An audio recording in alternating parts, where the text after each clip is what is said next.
ओम सजात्म स्वरूप परम गुरु शुद्ध चैतन्य स्वामी ने नमः। ओम नमः सिद्धम। केवल ज्ञान स्वभाव की चर्चा चल रही है। जीव मात्र ज्ञान स्वभावी है, अर्थात मैं भगवान आत्मा, मेरा मुख्य स्वभाव ज्ञान स्वभाव, जिसके द्वारा मैं प्रकाशित हो रहा हूँ। सूर्य और सूर्य का प्रकाश, उसी तरह जीव और जीव का प्रकाश। यहाँ जिस प्रकाश की बात चल रही है, चैतन्य प्रकाश, ऐसा कोई 5 इंद्रियों से और मन से जिसकी अनुभूति कभी हो नहीं सकती, सिर्फ उपमात्मक उसे कहा जाता है प्रकाश। जैसे बहुत बार दीपक की उपमा दी जाती है, ज्योति की उपमा दी जाती है। शुद्ध बुद्ध चैतन्य घन स्वयं ज्योति सुखधाम। तो लोग अपने भीतर यहाँ हृदय पे या आज्ञा चक्र पर ज्योति को देखने का प्रयास करते हैं। ऐसी कोई ज्योति, ऐसा कोई प्रकाश वास्तविक इंद्रियों से और मन से जानने में नहीं आ सकता, क्योंकि अरूपी अशरीरी ऐसा जो जीव पदार्थ है, ऐसा जो भगवान आत्मा है, सिर्फ उपमा के आधार पर, जैसे आईने का भी उदाहरण दिया जाता है, तो अलग अलग उदाहरणों के द्वारा उसको समझाने का प्रयास किया गया है। क्योंकि जो विकल्पातीत है, वचनातीत है, शब्दातीत है, सबसे अतीत है, अरूपी है, ऐसा भगवान आत्मा जो ज्ञान स्वभाव के लक्षण के द्वारा जानने में आता है, या यूं कहें श्रद्धान का विषय है। अनुभूति का अर्थ यहाँ विशेषतः श्रद्धान से लेना है। आत्मानुभूति के नाम पर बहुत जने भटक जाते हैं कि कैसी अनुभूति होगी उसकी। अभी चौथे गुणस्थानक में सम्यक दर्शन का अर्थ है टंकोत्कीर्ण श्रद्धान, ऐसा श्रद्धान कि मैं आत्मा, शुद्धात्मा, परमात्मा ही हूँ। ये वचन नहीं, भाव भाषण के द्वारा श्रद्धान, यदि मैं आत्मा ही हूँ, ये स्वीकार, इसका अर्थ मैं अन्य कुछ भी नहीं हूँ, यह भी स्वीकार। आस्ति और नास्ति से, यदि अपने आप को जब यहाँ से उठते हैं तब बहुत अच्छे भाव आते हैं, यहाँ बैठते हैं तब, और उठ के बाहर निकल गए कि आत्मा फात्मा सब भूल जाते हैं। फिर वहाँ शरीर ही याद आता है, वहाँ वो काम ही याद आते हैं, वहाँ रिश्तेदारियाँ ही याद आती है, वहाँ घर गृहस्थी ही याद आती है, वहाँ व्यापार धंधे ही याद आते हैं। फिर वहाँ आत्मा याद नहीं आता है।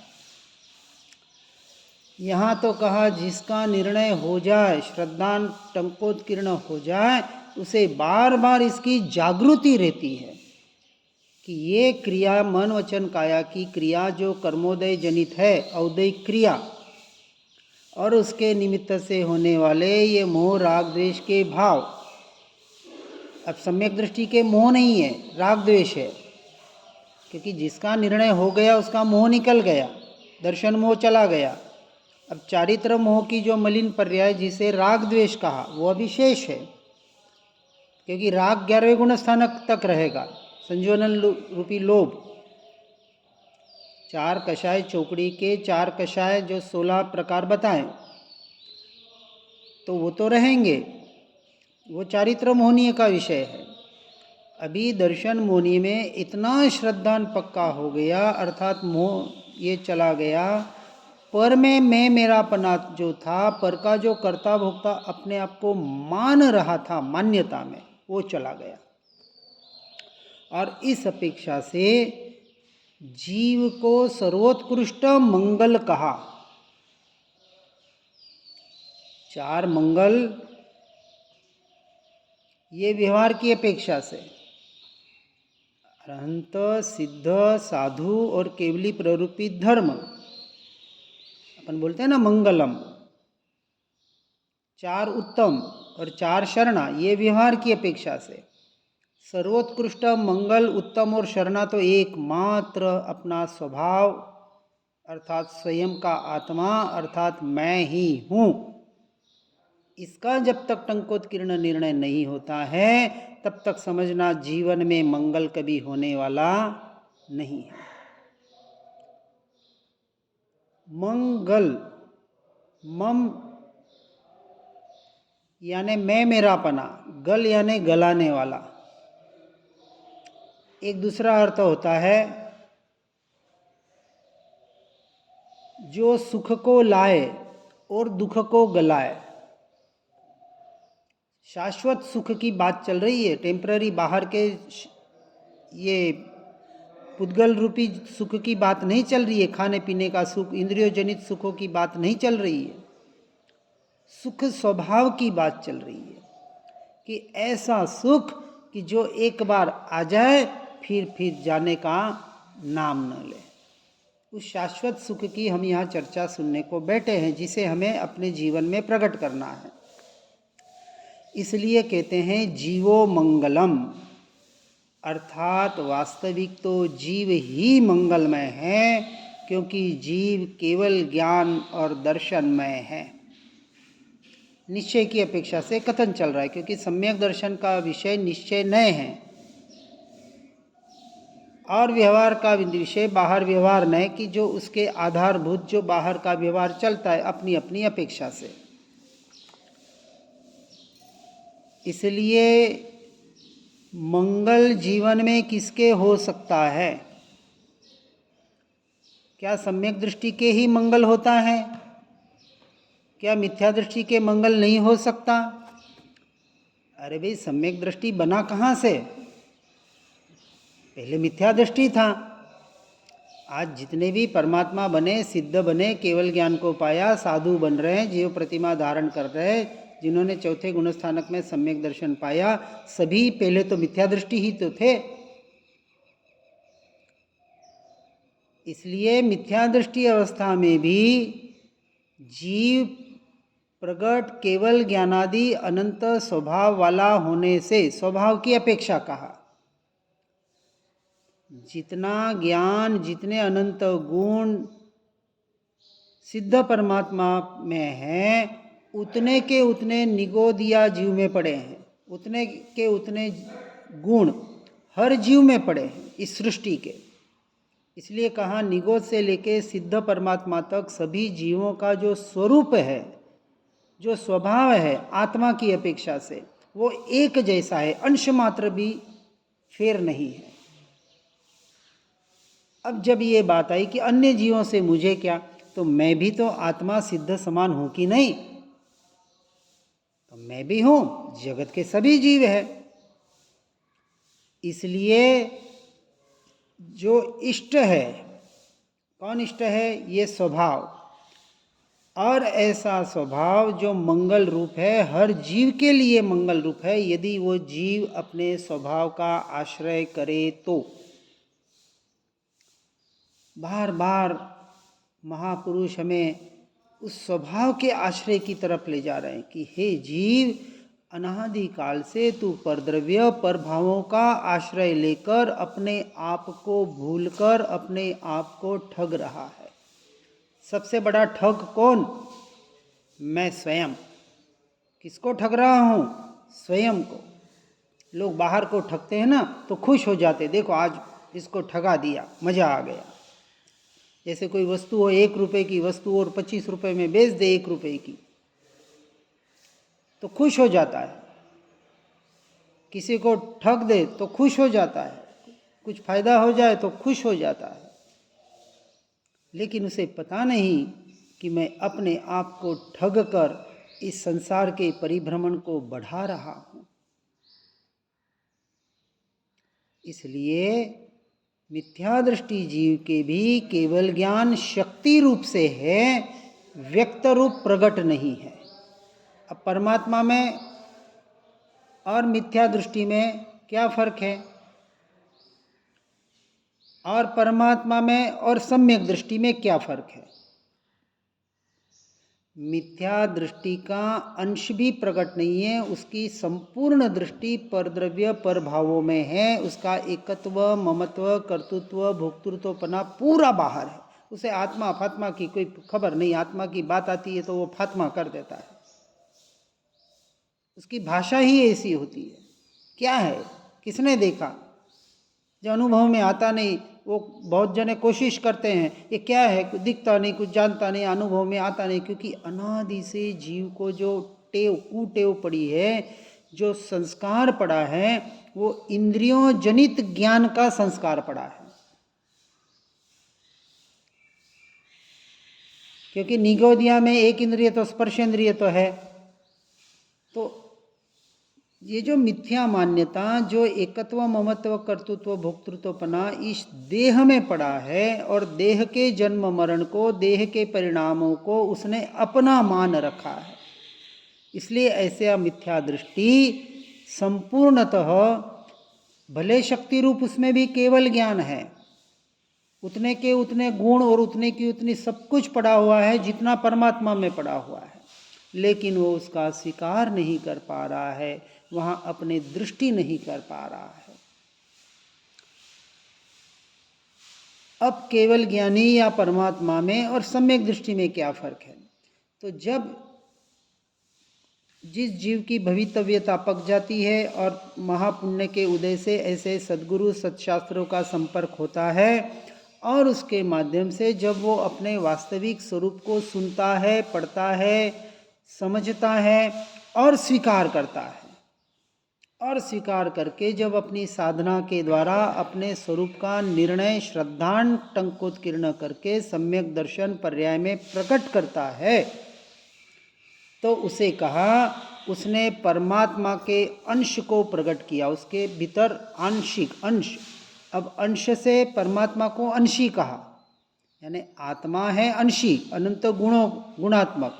अभी जो पर्याय में सम्यक दर्शन में जो प्रकट हुआ, वो उसका अंश उसने उसका प्रकट किया। अर्थात अपेक्षा से यूँ समझना कि शक्कर की बोरी है और एक दाना अपन ने चख लिया, एक दाना चख लिया तो पता चल गया कि शक्कर ऐसी मीठी होती है।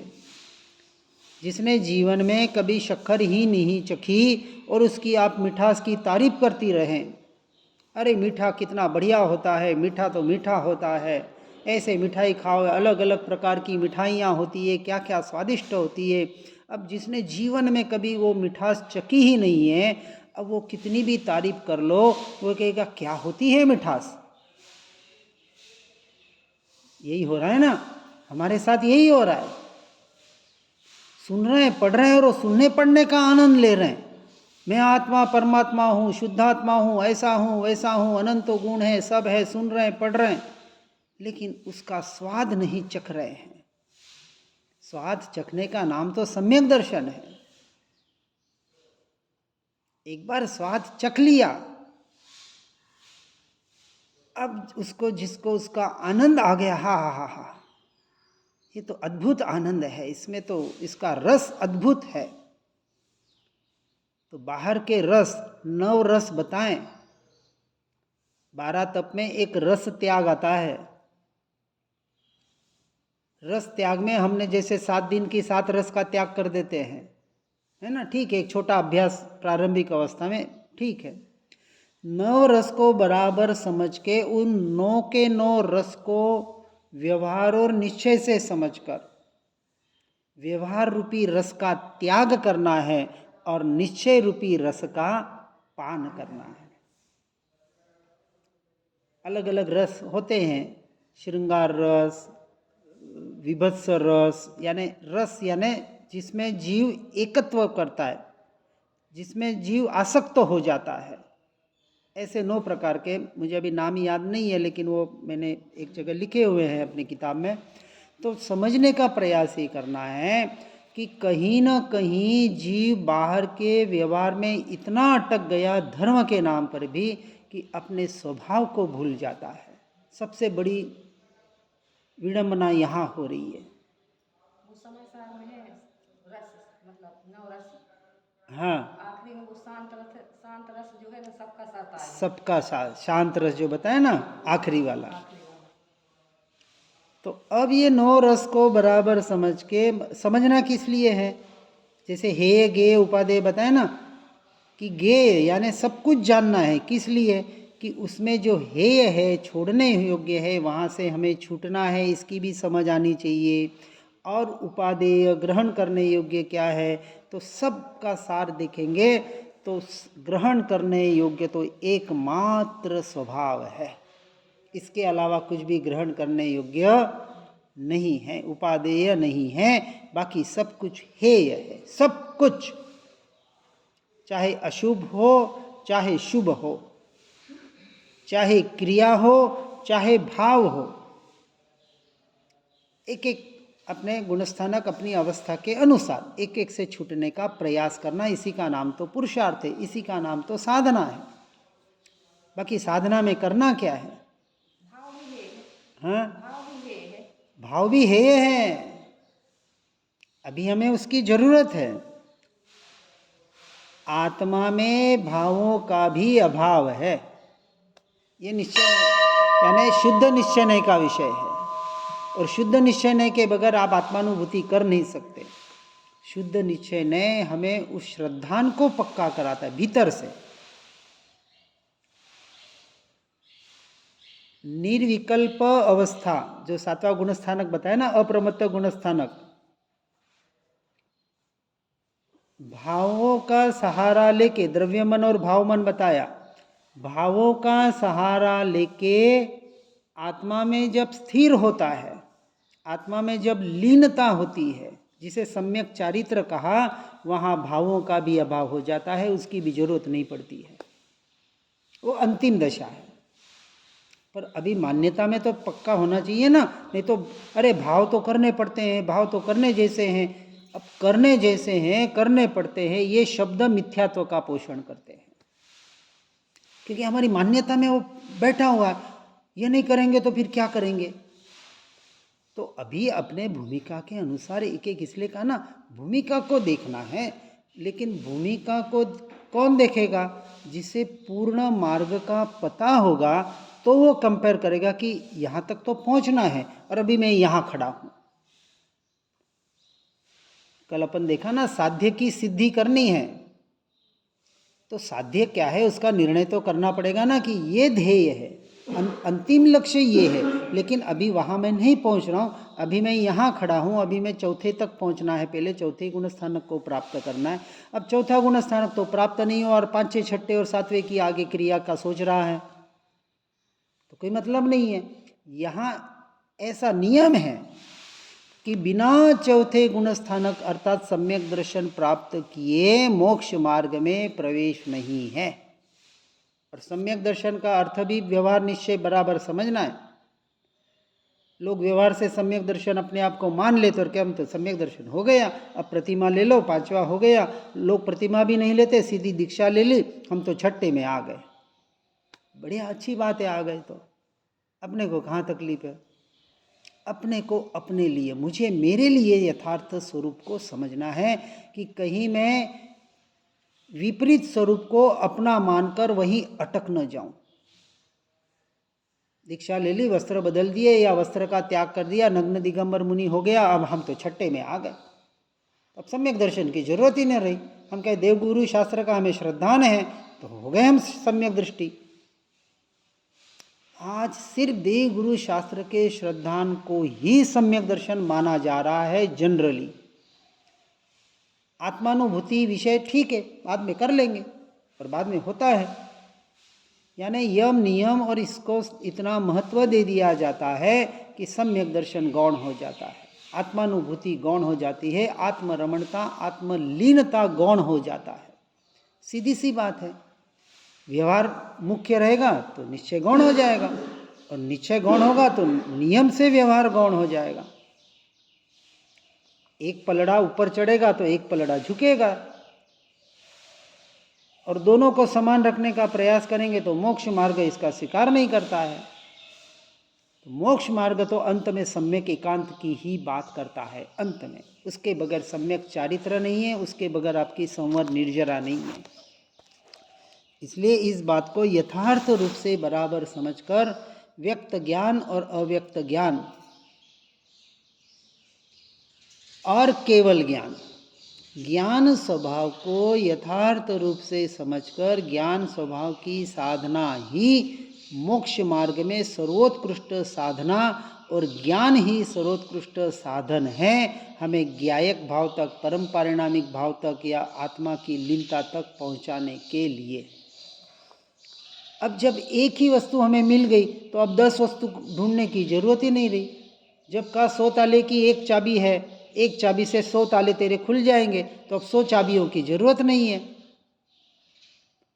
तो क्यों ना एक ही चाबी का आधार लेके हम अपने जीवन को उसमें समर्पित करके मोक्ष मार्ग में आगे बढ़ने का प्रयास करें। विचार करके अपने जीवन को आत्मामय बनाने का प्रयास करें। जिनाज्ञा विरुद्ध कुछ भी कहा हो तो इच्छामि दुक्कड़म। जिन वाणी के ज्ञान से हो सम्यक श्रद्धान, हो चारित्र महान, पाऊं पद निर्वाण। ओम नमः सिद्धम।